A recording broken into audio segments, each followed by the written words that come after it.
እንደ ፈረንጆቹ አቆጣጠር በ1840ዎቹ ዓመተ ምህረት ውስጥ አንድ ህፃን ልጅ ትምህርት ቤት ፎቶ የመነሳት ፕሮግራም አለ ና ተብሎ ይጠራል። ሁሉም ተማሪ በዛ ቀን ስለሚገኝ አንተም ትነሳለህ ተብሎ የተጠራ ነው። እንግዲህ ጊዜው በ1840ዎቹ ዓመተ ምህረት ነው ብያቸዋለሁ። ፎቶግራፍ በጣም ብርቅና ውድ የነበረበት ጊዜ ነው። ታዲያ ይህም ልጅ ደስ እያለው ያቺን የጠበቃትን ቀን አገኘ ማለት ነው። ፎቶ ሊነሳ በሚዘጋጅበት ሰዓት ላይ ትምህርት ቤቱ የመጡት ፎቶግራፈሮች እንደዚህ ብለው ለሱ ይነግሩታል። ከፍሬሙ መውጣት አለብህ ወይንም ከፎቶግራፉ ራቅ በል። ልብስህ የተቀዳደደና የቆሸሸ ስለሆነ አንተን ፎቶ ውስጥ ማስገባት አንችልም፣ ሌሎችን ተማሪዎች እናነሳለን አሉት። በዛን ሰዓት ነበር እንግዲህ ህይወቱ እንዳለ ጭልም ያለበት፣ እልህም ያዘው ማለት ይቻላል። ይህ ህፃን የነበረ ልጅ በዛ እድሜው ካሜራውን እየተመለከትኩ ፎቶግራፈሩን እየተመለከትኩ እጄን እየጨመቅኩ በንዴት ለራሴ ቃል ገባለሁ፣ እዚህች ዓለም ላይ እንደኔ አይነት ሀብታም በፍጹም አይኖርም ብዬ ቃል ገባዋል። ዞሮ ዞሮ ሀብታም መሆኔ ስለማይቀር የኔን ፎቶ ብነሳ ባልነሳ ምን አገባኝ ብሎ ማሰብ ጀመረ። የዛሬው ቪዲዮ ስለማን ነው ብላችሁ ከጠየቃችሁ ስለ ጆን ዲ ሮክፌለር እያወራው ነው። ሰውየውስ ማን ነው ካላችሁ አሜሪካ ውስጥ ስታንዳርድ ኦይልስ የሚባል ድርጅት የመሰረተ በፔትሮሊየም ኢንዱስትሪ ውስጥ የተሳተፈ የመጀመሪያው ቢሊዮነር ነው። በአሜሪካ ሂስትሪ እንደሱ አይነት ሀብታም አልነበረም። ነዳጅ ከማውጣትም በላይ በትራንስፖርቴሽኖች ውስጥም ተሳትፏል። በጊዜው የነበረው አጠቃላይ ሀብት ሲደመር 1.4 ቢሊዮን ዶላር የደረሰ ነበር። በአሁኑ ጊዜ ያንን ገንዘብ ብናዞረው 400 ቢሊዮን ዶላር ያልፋል። ታዲያ ጆን ዲ ሮክፌለርም ይህንን ሁሉ ነገር ሲያከናውን አይምሮ ውስጥ የነበረውን ነገር እንዳለ ለአንድ ልጁ በደብዳቤ መልክ ጽፎ አስቀምጦለት ነበር። ይህ ደብዳቤ አሁን ለፐብሊክ የተጻፈ ወይንም ለህዝብ የተጻፈ ደብዳቤ አይደለም፣ ለአንድ ልጁ ነው። በዚህ ደብዳቤ ውስጥም ደግሞ ይህንን ሀብት እንዴት አንተ መቆጣጠር ትችላለህ፣ እንዴትስ ሀብትን ማስቀጠል ትችላለህ የሚል ዕውቀትን ሊሰጠው ነው። ያንን ሁሉ ሀብት ለልጁ አሳልፎ መስጠት ይችላል። ነገር ግን በትክክልም ላስተላልፈው የምችለው ነገር ሀብቴን ሳይሆን ዕውቀቴን ለልጄ በመስጠት ነው ብሎ የሚያስብ ሰው ነበር። ስለዚህ ለልጁ ይጠቅመዋል ብሎ ያሰበውን እስከዛሬ ድረስ በህይወቱ ያየውን ነገር እንዳለ ለልጁ እንደ ደብዳቤ ጽፎ ይሰጠዋል ማለት ነው። ስለዚህ ለልጁ የጻፈውን ደብዳቤ አሁን በዚህ ቪዲዮ እንመለከታለን። መጀመሪያ ሲጽፈው ፐብሊክ ያልነበረ ነገር ግን አሁን ከሞተና ረጅም ጊዜ ካለፈው በኋላ ፐብሊክ የወጣ ደብዳቤ ስለሆነ ምን አይነት ነገሮችን ለልጁ ትቶለት እንደሄደ እንመለከታለን። በመጀመሪያ ጆን ዲ ሮክፌለር የጻፈው ሃርድሺፕ ቢልድስ ካራክተር ብሎ ነው። በህይወት ውስጥ የሚያጋጥሙን በጣም ከባባድ ብለን የምናስባቸው ነገሮች ማንነታችንን የሚቀርጹልን ነገሮች ናቸው ይላል። ወደ ኋላ ወደ ህይወቱም ተመልሶ ሲያስታውስ እነዛ በልጅነት ያጋጠሙኝ ከባባድ ጊዜያቶች በድህነቴ ምክንያት ያጋጠሙኝ ነገሮች ናቸው። አሁን ላይ ጆን ዲ ሮክፌለር የሚባለውን ሰው ይዘውልኝ የመጡት በቃ መንገዴ በሙሉ ፈተና ነበረ፣ ችግር ነበረ፣ ውድቀት ነበረ። ከመከራ እንደምንም እያመለጡ የመጡ ሰዎች፣ ከመከራ በትግል የመጡ ሰዎች ራሳቸውን እንዴት ማዳን እንዳለባቸው በደንብ የሚገነዘቡ ሰዎች ናቸው ይላል። እኔን ብትጠይቁኝ የስኬቴ ዋናው ነገር ምንድነው ብትሉኝ ከባባድ ነገሮችን አስተውላችሁ መቀበል፣ በእነዛ ከባባድ ነገሮች ውስጥ እያወቃችሁ ማለፍን መቻል በጣም ትልቅ የሚባለው ጥበብ ነው ብዬ አስባለሁ ይላል። መጀመሪያ እዚህ ሀብት ላይ ከመድረሱ በፊት በምንድን ነው የጀመረው ካላችሁ ቡክ ኪፐር ሆኖ ነበረ። በሳምንትም $5 ይከፍሉት ነበር። ህይወቴም ሙሉ ለሙሉ በመከራ የተሞላ ነው ብሎ ያስታውሰናል። ችግር የማይጥለው ሰው የሆንኩትም በነዛ ፈተናዎች በነዛ መከራዎች ምክንያት ነው። እዚህች ምድር ላይ ደስተኛ መሆን የማይፈልግና ለግዠሪየስ ላይፍ ወይንም የቅንጡ ህይወት የማይፈልግ ማንም ሰው የለም። ነገር ግን እነዚህ ሰው ሁሉ የሚፈልጋቸው ነገሮች ከየት እንደሚመጡ የሚያውቅም ሰው የለም ይላል። አስከትሎም በእኔ አመለካከት እነዚህ የሰው ልጅ የሚፈልጋቸው ነገሮች ከሀብታም ዘር አይደለም የሚመጡት፣ ከሀብታም አኗኗርም አይደለም፣ ወይንም ደግሞ ሀብታም ከሚባል አይነት ማንነትም የሚመጡ አይደሉም። የሚመጡት ብቸኛው መንገድ በራስ በመተማመን ነው፣ ራሳችሁ ላይ ብቻ ሪላይ በማድረግ ነው ይላል። ይህንንም ትምህርቱን ደግሞ ዝም ብሎ በመምከር ብቻ አይደለም ያሳልፈው። ሮክፌለር የምርም ተግብሮታል። ልጆቹን ሲያሳድግ ምንም አይነት ገንዘብ አላስነካቸው። ድሃ እንደሆኑ አውቀው ነው ያደጉት። ሲናገርም እንደዚህ ይላል፣ አንድን ሰው የመጉዳት ትክክለኛውና ፈጣኑ መንገድ ገንዘብ በመስጠት ነው ይላል። ስለዚህ እዚህ ጋር ጆን ዲ ሮክፌለር ከተናገረው ነገር መውሰድ የምንችለው ነገር ካለ ይሄ ነው። በህይወታችሁ ከባድ ፈተናን እያያችሁ እያለፋችሁ ከሆነ በመከራ ውስጥ እየተፈተናችሁ ከሆነ ለምንም አይደለም ያንን ካራክተር ያንን ማንነት እየወለዳችሁ እያመጣችሁት ነው። ምንም እንኳን የምታልፉበት ጊዜ በጣም ጨለማ ቢመስልም የምታልፉበት ጊዜ በጣም ከባድ ከመሆኑ የተነሳ የወደፊት ህይወታችሁ ባይታያችሁ የምርስ ብርሃኑ ይመጣል ወይ የሚል ጥያቄ አይምሯችሁ ላይ ቢጫርም እንኳን እንደምንም ብላችሁ ጥርሳችሁን ነክሳችሁ ይላፉ ይላል ጆን ዲ ሮከፌለር። ታዲያ ለልጁ ከጻፈለት ደብዳቤ ውስጥ ሁለተኛውን ፕሪንሲፕል ወይንም ሁለተኛውን መርህ ካየነው ፌይል ይልና ኮም አድርጎ ሎት ይላል። ውደቅ፣ ብዙ ጊዜ ውደቅ እንደማለት ነው። ታዲያ የሮከፌለር ህይወት በጣም ጥሩ ከመሆኑ የተነሳ ስራ በጣም አጥብቆ የሚፈልግበት ጊዜ ነበር። በዚህ ደብዳቤው ላይም ጆን ዲ ሮከፌለር ሁሌ ጠዋት እነሳለሁ፣ ልብሴን እለብሳለሁ፣ ቂቅ ብዬ የቻልኩትን ያህል አድርጌ ስራ ለመፈለግ እወጣለሁ። ለብዙ ሳምንታቶች ሪጀክሽን ብቻ ነበር ሲከተለኝ የነበረው። በቃ ምንም ነገር ማድረግ አልችልም፣ ሁሉም ሰው አይቀበለኝም፣ እምቢ ይለኝ ነበር አለ። በዛን ወቅት ግን ተስፋ ከመቁረጤ በፊት ለራሴ እንዲህ ብዬ ራሴን አስጠነቀቅኩ ይላል። ለራስህ ያለኸው አንተ ብቻ ነህ። ለዘላለም አንተን ከራስህ ውጪ የሚረዳህ ሰው የለም። ስለዚህ አሁን ሌሎች ሰዎች መጥተው ህልሞችህን ከመስረቃቸው በፊት በተመታህና በወደቅክ ቁጥር ወዲያውኑ ተነስተህ መነሳት አለብህ። ውድቀት የሚባል ነገር ሊደፋህ አይገባም ብዬ አስጠነቀቅኩ ይላል። ስራ እየፈለገ 6 ሳምንታት በሙሉ እምቢ እየተባለ ባለፈበት ሰዓት ላይ በ6ኛው ሳምንት አንድ ስራ ሊያገኝ ቻለ። ያንን ስራ ካገኘ ከ3 ዓመት በኋላ ነው እንግዲህ ስታንዳርድ ኦይልን ሊከፍት የቻለው። እንግዲህ በዛ ድርጅት እስካሁን ድረስ ስሙ እየታወሰ ነው። አሁን ታዲያ ያቺን ስራ ያገኘባትን ቀን የኔ የሁለተኛ መወለጃዬ ቀን ነው ይላል። ሪበርት ብሎ ይጠራዋል። ከልደቴ በላይ በደንብ ማከብረው የምደሰተው በዛ ቀን ነው ይላል። ታዲያ ለምንድን ነው ያቺን ቀን ከልደቱ በላይ በደንብ እያስታወሰ የሚያከብረው ብላችሁ ከጠየቃችሁ ጆን ዲ ሮከፌለር እንዲህ ብሎ ይመልሳል። ያቺን ስራ ለማግኘት ብዬ ብዙ መከራን በልቻለሁ። በህይወቴ ያላየሁት ነገር የለም። እስከዛች የህይወቴ ክፍል ድረስ ስለፋ፣ ስደክም፣ መከራን ስቀምስ የኖርኩ ሰው ነበር። ያንን ስራ ካገኘው በኋላ ነው አዲስ ሰው ለሆነ የቻልኩት ይላል። እምመራበትና ማምነው አንድ ነገር አለ። የሰው ልጅ ሁሌም ቢሆን የራሱን ኤነርጂ ሜንቴን ሊያጠብቅ ይገባል። በምንም አይነት ሁኔታ ውስጥ ሁሌም ቢሆን ጠንካራና ተስፋ የማይቆርጥ ጽኑ ሊሆን ይገባል። ምንም አይነት ነገር ቢያጋጥመው፣ ምንም አይነት ውድቀት፣ ምንም አይነት ወደኋላ የሚይዘው ነገር ቢመጣም ጥርሱን ነክሶ መቆየት ይጠበቅበታል። እኔ በተፈተንኩበት ሰዓት፣ ተስፋ ባጣሁበት ሰዓት ማድረግ የነበረብኝ ያደረኩትን ብቸኛው ነገር እሱ ነው ይላል። ሮከፌለርም አንድን ሰው እንደ ምሳሌ ያነሳል።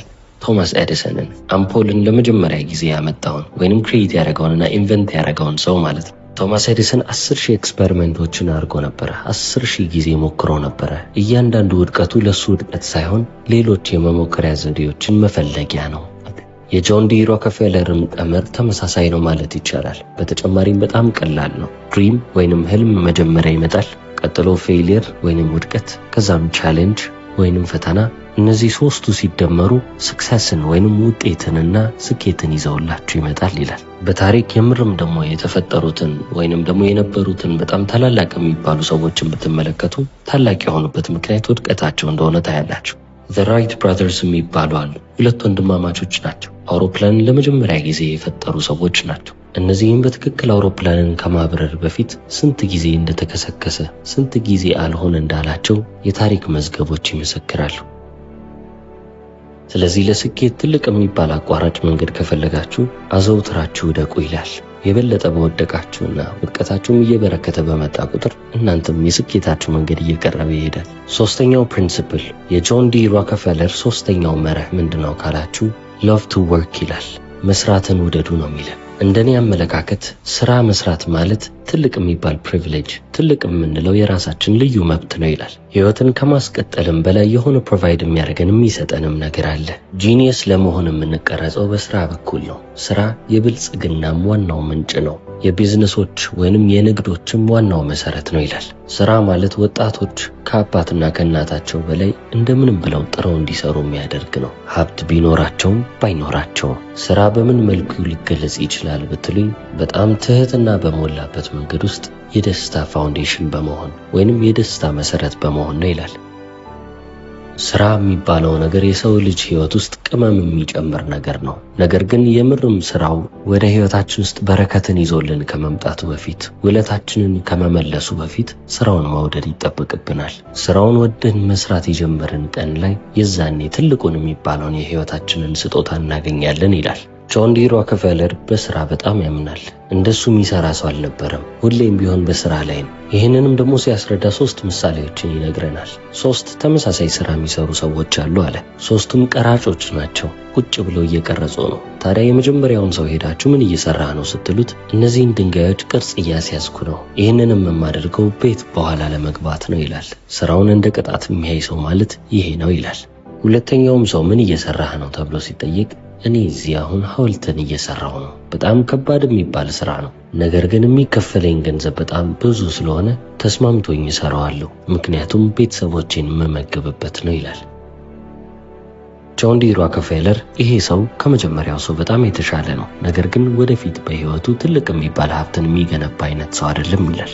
ሶስተኛውን ሰው ሄዳችሁ ምን እየሰራህ ነው ብላችሁ ስትጠይቁት ግን I am making a piece of art ብሎ ይመልስላችኋል። ጥበብን እየሰራሁ ነው ብሎ የሚመልስላችሁ ሰው ያ ሰው በህይወቱ በጣም ስኬታማ የሚሆን ሰው ነው ይላል። ምክንያቱም ስራውን ወዶ አክብሮና አፍቅሮት የሚሰራ ነው።